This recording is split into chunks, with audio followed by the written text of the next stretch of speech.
Xin kính chào quý vị và các bạn. Hôm nay ngày 2 tháng 10 năm 2012, tôi là Khánh Ly. Còn tôi là Minh Hải. Để bắt đầu chương trình Open Việt Nam ngày hôm nay, chúng ta sẽ cùng điểm qua những thông tin đáng chú ý. Thưa quý vị và các bạn, những chia sẻ của thạc sĩ Thomas, giảng viên và cố vấn tiếng Anh tại nhiều trường đại học của Canada, Trung Quốc và Việt Nam về phương pháp giảng dạy Anh ngữ đặc biệt mà hiệu quả mang tên VIP do chính ông đã sáng tạo ra sẽ là câu chuyện mà chúng tôi mang đến cho quý vị và các bạn trong ngày hôm nay.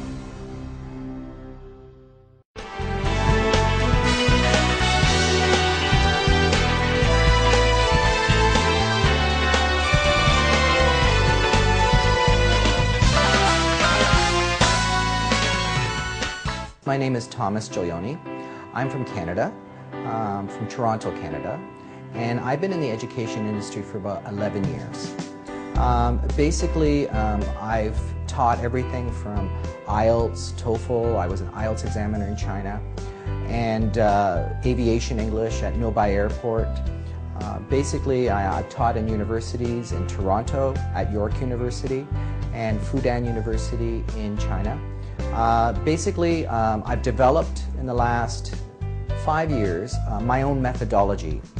It's DRVIP method of improving your communication skills, your English skills, effectively using technology.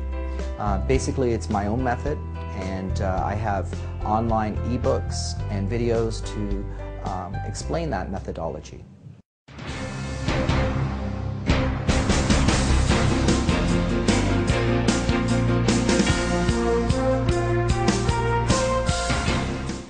Hello everyone and welcome to Sharing Vietnam, a 50-minute talk show at VTC 10.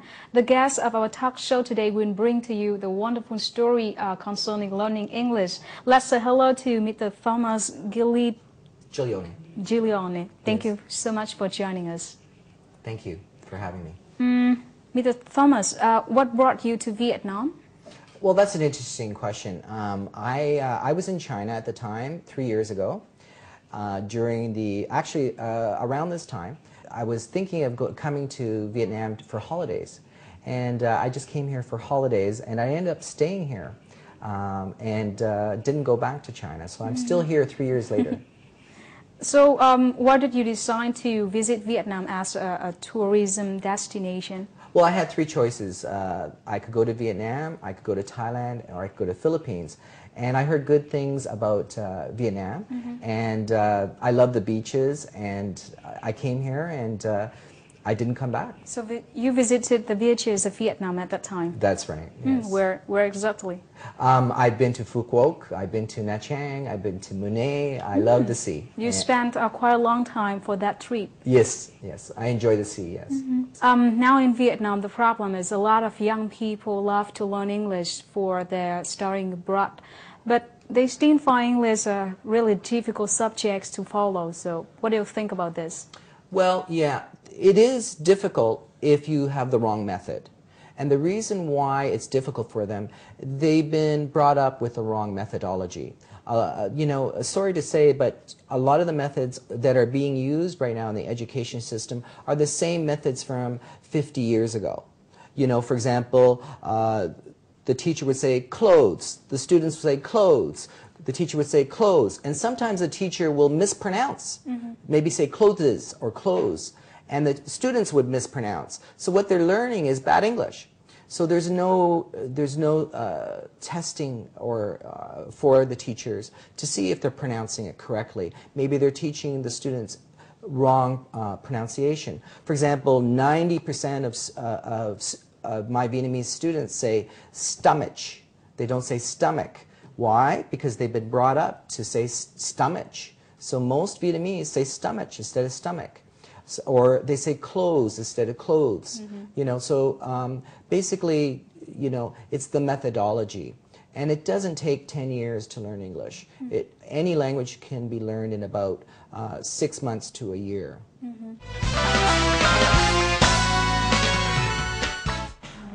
English, a common language in the world, are quite familiar with many young Vietnamese people.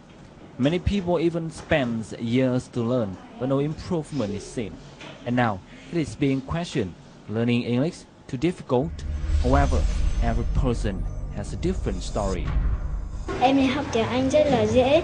Em thích và mong muốn được học tiếng Anh để sau này đi khắp nước. Em thấy phần nói và phần nghe khá dễ.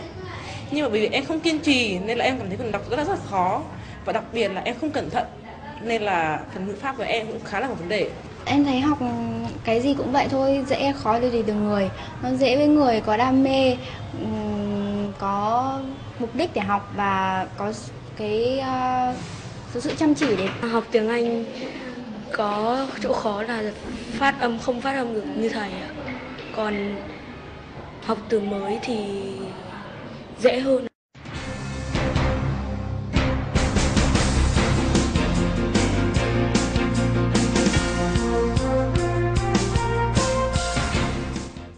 And now you also have a kind of online video and something like that, learning IELTS within 60 days.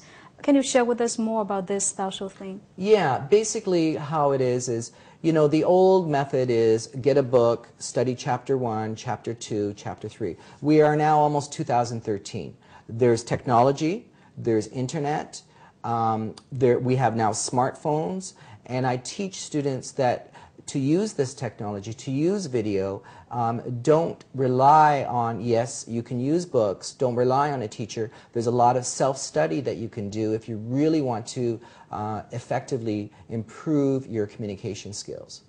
Mm-hmm. Yeah. What about this problem? A lot of students now just hating for the exam, IELTS and TOEFL. The real thing is, how can they use English in their daily life? Okay, well, that's a good question. You know, I met a girl in Sapa, okay, and she spoke fluent English like yourself. She's never opened up an English book in her life. And I said, when did you start speaking English? And she said, 2 years ago. And she's never opened an English book. Why? Because every day she's not studying or learning English, she's doing English. It's a skill. You know, if you're in the pool every day, after 2 years, you're going to be swimming like a fish.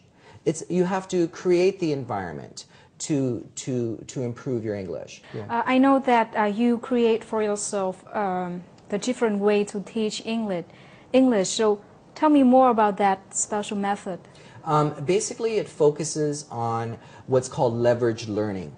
Many students go to an English class and they have one teacher. So the teacher has 20 students. Mm-hmm. And most students only have 2 minutes to talk. So if you have 20 students, 2 minutes to talk, that's 40 minutes. They have no opportunity to talk. And they don't learn English. And basically they get homework. Mm-hmm. And students don't do homework. It's not interesting. So what I do is I get students to enjoy coming to class. And I'm not a teacher, I'm a coach. I coach them to learn English. So for example, if I'm teaching you to play the guitar, you go home and play the guitar. And so it's called leverage learning. I don't teach, I coach. And you use technology. So basically, for 1 hour of my coaching, you do 1 hour self-study. Not homework, self-study. So you have 2 hours, 2 times more fun. Mm-hmm. So I use technology. My students go on YouTube. I tell them, go here on YouTube, that's your self-study, learn some idiomatic language. And they say, wow, I get to go on YouTube. Wow, that's great. I tell them to go on Facebook. For example, I use Facebook where students upload their essay, their IELTS or their TOEFL essay, or even their voice recording, and their colleagues, their Vietnamese colleagues, do a thumbs up, I like it, I don't like it. And basically using Facebook, social networking, to get feedback not only from the teacher, because I'm a busy man, but from their colleagues. So, you know, the world is changing, and we have to change our education system to reflect on that. Students get bored. They want to play video games. They don't want to study English. Mm-hmm. So now what we do is use technology and smartphones for that. Okay. Show me something with... Well, I'll give you an example. There's a simple program. There's a lot of programs free on the internet. You don't need to buy any programs. Basically, there's a lot of free programs you could download yourself. For example, voice recordings. Yes. For example, here I am. I'm using a simple voice recording here. Okay, so I'm recording my voice here. You could see that when I'm speaking, I could see my fluency. See if there's long pauses. You could delete if you don't like. It's like taking a photo. You don't like the photo? Delete. It's digital world. So we use digital technology, not necessarily books all the time. So basically, you upload this onto a blog, onto Facebook, using social networking, and have your colleagues to help you improve your English together.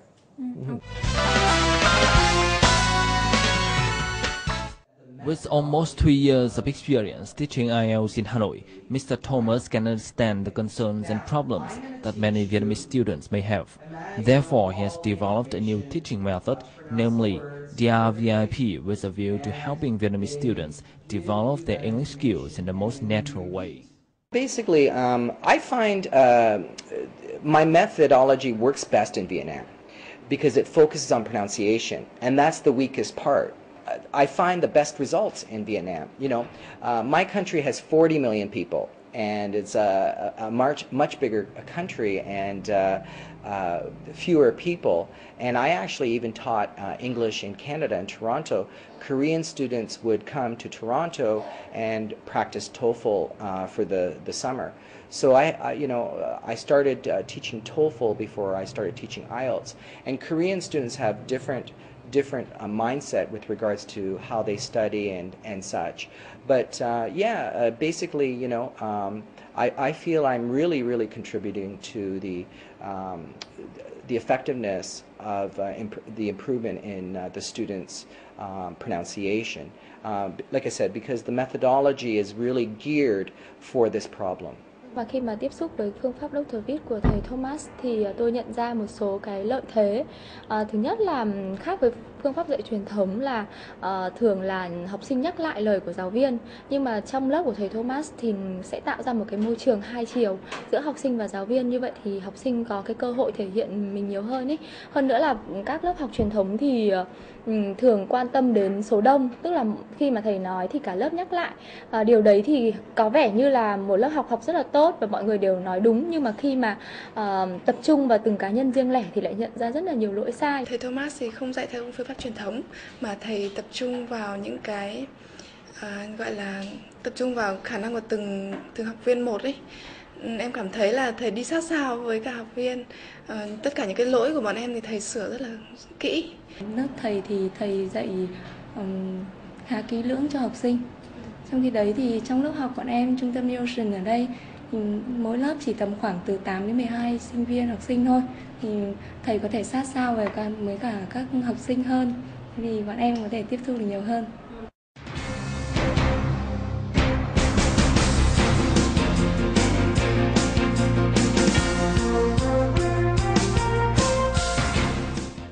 You create this kind of method specialized for the Vietnamese students or for students all around the world?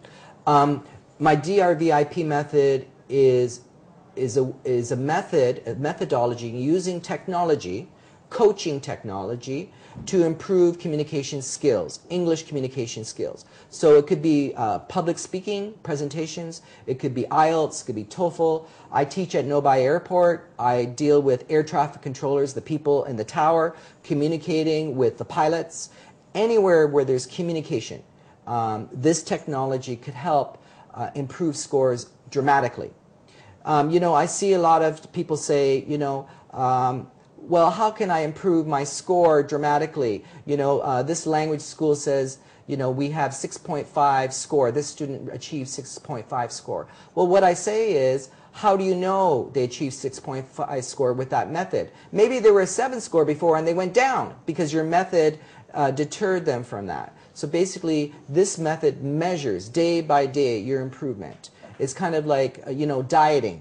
Every day you go on and weigh yourself. Oh, I'm getting skinnier, or I'm getting fatter. I change my diet. You adjust. So this is measurable, and it creates an improved method of communication using smartphones, using laptops, using technology. Okay, so up to now, are you satisfied with what you have done to Vietnamese students? I plan to do a lot more, and I plan to stay in Vietnam for a long time. I enjoy it here. I have many friends here.